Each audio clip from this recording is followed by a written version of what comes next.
अस्सलाम वालेकुम नाज़रीन। प्रोग्राम आज पाकिस्तान के साथ सोशल मीडिया। आज मैं देख रहा था जनरल बाजवा जो आज का रिटायर हो चुके हैं और वो जो नाम कमा के गए हैं उसका फल उसको इस तरह मिल रहा था कि लोग उसकी तस्वीर को जूते मार रहे थे और साथ गंदी गालियां दे रहे थे। अब्दुल कयूम साहब हमारा साथ देंगे स्वीडन से, उनसे पूछेंगे कि जनाब वो तो चला गया मगर जिस दलदल में मुल्क को छोड़ गया उससे हम बाहर नहीं निकल पा रहे। अस्सलाम वालेकुम सर। जी वालेकुम अस्सलाम मुबारक साहब।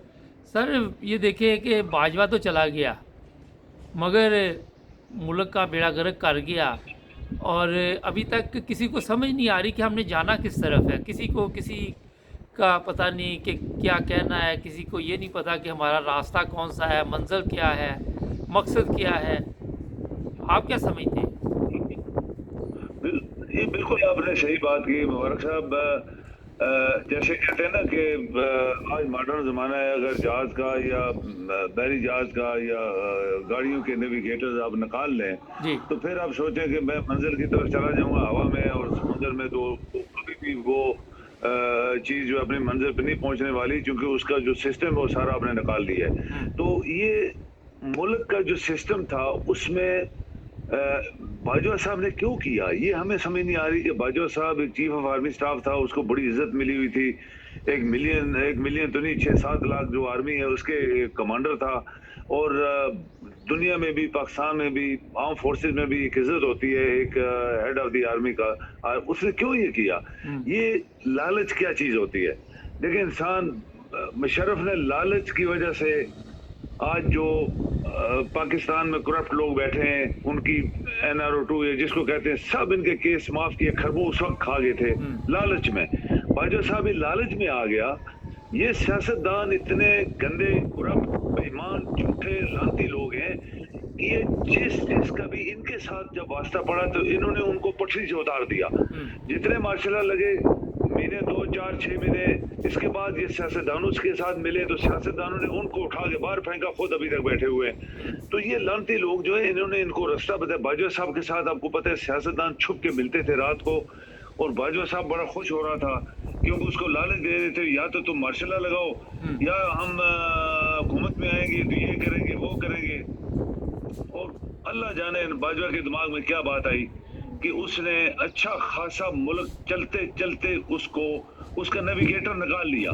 अभी नेविगेटर जब निकल गया तो पाकिस्तान नहीं चल रहा। 100% पाकिस्तान बेराह रवि पे जा रहा है। उसकी सियासत, उसकी इकोनॉमी, उसका तमाम सिस्टम, हर चीज जो है वो गायब हो गई है। तो मुल्क नहीं चलने वाला। हम तो बहुत अरसे से आप बात कर रहे हैं आपके प्रोग्रामों में कि पाकिस्तान नहीं चल रहा।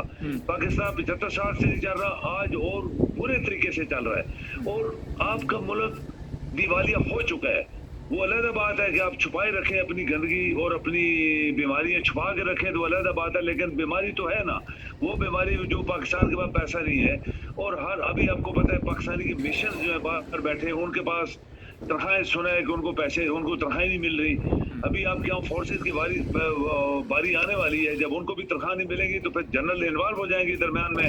ये क्या घोटाला हो रहा है इस मुल्क के अंदर? जजेस अगर दयानतदारी से फैसले करें मुबारक साहब, तो जजेस सब कुछ उल्टा कर सकते हैं, उनकी इतनी पावर है। अगर सिर्फ सुप्रीम कोर्ट ही बैठ जाए और बोले कि मुल्क नहीं चल रहा, आपके पास पैसा नहीं है, आपकी इकॉनमी बैठ गई है, सारी गंदगी का ढेर लग गया है, लोगों को इंसाफ नहीं मिल रहा, जो गवर्नमेंट लेवल पे है, तो इसको खत्म करो, इलेक्शन कराओ। जो कुछ आपने सोचा वो सही है। बाजवा साहब जो कर गया मुल्क के साथ, वो इमरान को खत्म करने का मतलब ये था पाकिस्तान को खत्म करो। और इसके बाद जो दुनिया के गुंडे, चोर, चक्के, कातल, बेईमान, झूठे, लानती, सब लोगों को इकट्ठा करके हमारे ऊपर सवार कर दिया, जो कि कौम एक्सेप्ट नहीं कर रही। मुल्क के 99% लोग इस हुकूमत को तस्लीम नहीं कर रहे, क्योंकि ये करप्ट लोग हैं। अभी NRO 2 भी उन्होंने ले लिया, जो पहले मुशर्रफ साहब ने खरबों पे पाकिस्तान के नुकसान कराया, पाकिस्तान से गद्दारी की। आज इन्होंने खुद पाकिस्तान से गद्दारी करके अपने सारे जो पैसा इन्होंने खाया हुआ था वो माफ करवा रहे हैं। लेकिन मुझे यकीन है ये कौम जिंदा है, अभी तक लोग जिंदा है। जब तक इमरान भी है वहां पे और बाकी जो पाकिस्तानी कौम है वो जिंदा है। इसका रिजल्ट निकलेगा। ये कब तक ये पाकिस्तान को खाएंगे, पाकिस्तान के लोगों को खत्म करने की प्लानिंग करेंगे, पाकिस्तान को बेचने, पाकिस्तान को तोड़ने की ख्वाब देखेंगे। ये जरूर मैंने आपसे एक दफा बात की थी कि बहुत नियर फ्यूचर में बहुत लोगों को फांसी मिलने वाली है। ये मेरा पक्की सोच है कि इंशाल्लाह पाकिस्तान उठेगा और फिर इन लोगों का असर बहुत बुरा होने वाला है। सर ये बताइए, वो तो अशर होने वाला है, लेकिन अभी तक नए चीफ ऑफ आर्मी स्टाफ की तरफ से भी कोई ऐसी खबर नहीं मिली कि वो कोई ऐसा कदम उठाता। उसको नहीं पता कि इतना नुकसान हो गया, ये जो लोग ऊपर बैठे हुए हैं इतना पैसा खा गए हैं।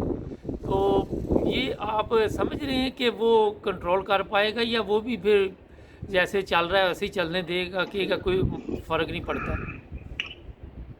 मुबारक साहब, जो आदमी नया आता है, ये तो अभी बना है ना चीफ ऑफ आर्मी स्टाफ, लेकिन ये लेफ्टिनेंट जनरल भी था, मेजर जनरल भी था, ब्रिगेडियर भी था, तो इसको सब पता है ना पाकिस्तान में क्या क्या होता रहा है।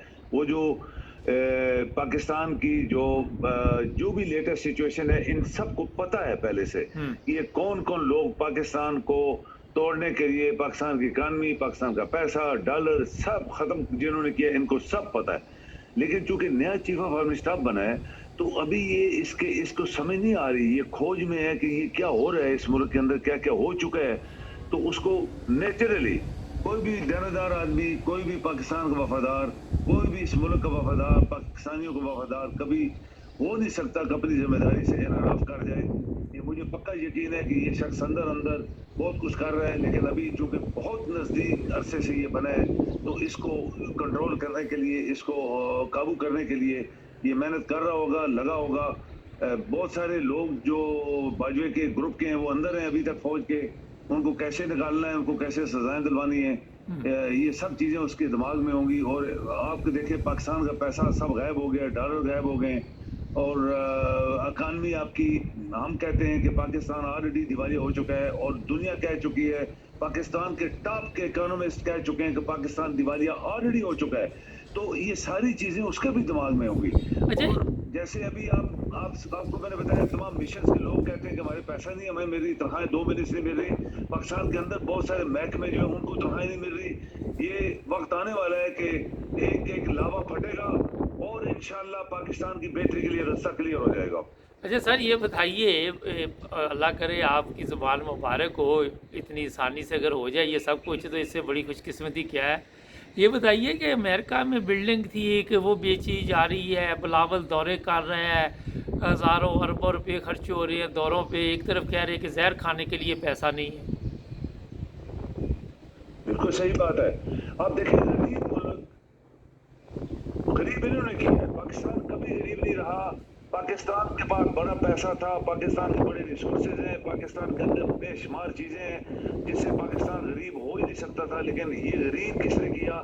ये जरदारियों ने किया, ये लाहौर के गुंडे जो है गटर बेचने वाले उन्होंने किया, और उनके साथ जो चेले हैं, ये मुल्ला जो है, ये जुमरात की रोटियां खाने वाला पलने वाला बंदा आज अरबपति कैसे बन गया, किसी ने इंक्वायरी नहीं की। ये मुल्ला कैसे कैसे अरबपति खरबपति बन गया, सोचने की बात है। बाकी मुल्ला भी तो है ना पाकिस्तान में, वो तो सब रोटी खा रहे हैं, उनके बजाय बेचारों का रोटी भी नहीं होगी शायद। तो ये सारी चीजें पाकिस्तान के अंदर हुई है और सामने हुई है, छुप के नहीं हुई। इसका आप उसके बहुत सारे जो हमारे ममालिक हैं उनके आप वज़ीर खारजा, उनके वज़ीर आज़म, उनके सदूर जो हैं, वो आप देखिए उन्होंने कितने दौरे किए हैं बाहर। आप इंडिया का मिसाल ले लें, उसकी इकानमी बहुत बड़ी है, उसके पास पैसा भी बड़ा है, उसके वज़ीर आज़म कितनी दफ़ा बाहर गया है दुनिया में 7 महीने के अंदर, उसका वज़ीर खारजा कितनी दफ़ा गया है। आप हैरान होंगे कि शायद 1-2 दफ़ा गए होंगे, ये तो दर्जनों की दफ़ा गए। और ये जो जरदारी का बेटा है, ये तो पूरा आराम की कमाई कमाने वाले बाप का बेटा है, वो आराम की कमाई खा के पला है। तो ये कैसे पाकिस्तान को उभरता हुआ, तरक्की करता हुआ, खुशहाल मुल्क, आवाम के लोग खुशहाल हो जाएं पाकिस्तान के, या उनको कुछ इज्जत मिले, ये तो बर्दाश्त नहीं कर सकते। ये तो इतनी गहरी इनकी जड़ें हैं मुबारक साहब, कि उसको उठाने के लिए, वो जमीन से जड़ें निकालने के लिए आपको बड़ी जद्दोजहद करनी पड़ेगी, क्योंकि ये आराम खोर लानती लोग आराम से नहीं जाने वाले। इनके साथ बहुत बड़ी जंग होगी, कौमी जंग होगी, लोग लड़ेंगे अभी, और वो तभी यहाँ से जान छुड़ाएंगे। और फिर इन लोगों को फांसी मिलनी चाहिए। जैसे मैंने बहुत दफा कहा, इनका एक ही इलाज है, इनकी जायदादें जब्त कर ली जाए, कुछ भी ना छोड़ा जाए, साइकिल भी ना छोड़ी जाए हम्म। और सारा पैसा पाकिस्तान को जमा करा के इनको फांसी दी जाए। वो गंदगी जो इन्होंने 75 साल फैलाई इस मुल्क के अंदर, वो तभी धुल सकती है जब ये काम करेंगे। अच्छा सर, ये बताइए कि इमरान खान ने आराम से बैठ गया है, आप क्या समझते हैं कि क्या वजह है कि उसको कोई चक्कर दिया गया नया? आराम से नहीं बैठा, मेरे ख्याल में वो अभी बहुत सारे चैलेंजेस हैं जो मुबारक साहब जो एक आदमी मुल्क के लिए काम कर रहा होता है उसको क्या क्या नजर है, जहां तक कि उसको कत्ल करने के लिए भी सब कुछ यानी हरबे इस्तेमाल किए गए। और बाकी भी आप देखें क्या क्या इसके साथ हुआ, उसके बंदों के साथ क्या क्या हुआ। नेचुरली वो प्लान कोई खेल रहा है, गेम खेल रहा है, लेकिन देख रहा है कि कैसे इन लोगों से जान छुड़ाई जाए जो हुकूमत में बैठे हैं। और इनके सपोर्टिव कौन लोग हैं, इनके सपोर्टर्स कौन है जो पाकिस्तान के अंदर बैठे हुए हैं। तो मुझे यकीन है कि इंशाअल्लाह अल्लाह ताला पाकिस्तान की मदद करने के लिए इसकी मदद करेगा और अवाम इसके साथ है। लेकिन वही बात है कि मुबारक साहब 75 साल की गंदगी जब आप साफ करना चाहेंगे तो इतना आसान नहीं होगा। 75 साल से गंदगी फैली हुई है, गंदगी नहीं, वो जुल्म हुए हैं लोगों के ऊपर, ज्यादतियां हुई हैं, पाकिस्तान को लूटा गया है, पाकिस्तान को चलने नहीं दिया गया, अवाम को उनकी इज्जतें चली गई, उनकी बच्चों को भूखा नंगा मारा गया। तो ये सब चीजें जो उसके जहन में होंगी एज ए लीडर, तो उसको मेरे ख्याल में ये बड़ी अभी एहतियात से थोड़ा हैंडल कर रहा है, जिससे शायद मैं भी कभी सोचता हूँ ये खामोश क्यों है। लेकिन इंशाअल्लाह इंशाअल्लाह अल्लाह ताला उसकी मदद करेगा, अवाम उसके साथ हैं और इन गंदे लोगों को पाकिस्तान से भगाने के लिए नहीं, इनको फांसी देने के लिए मेरे ख्याल में वो सब कुछ होने वाला है। मुझे ये पक्का यकीन है। चलिए, बहुत शुक्रिया आपका सर, आपने टाइम दिया, थैंक यू जी। जी थैंक यू जी। नाज़रीन, उम्मीद पे दुनिया कायम है। आज भी देख लें, हमारे लोग इस उम्मीद में हैं कि इंशाअल्लाह अच्छे दिन आएंगे और हालात का मुकाबला करना पड़ेगा। हमारे चैनल को सब्सक्राइब करें, जुड़े रहें हमारे साथ ताकि और भी प्रोग्राम आप देख सकें। मिलेंगे नए प्रोग्राम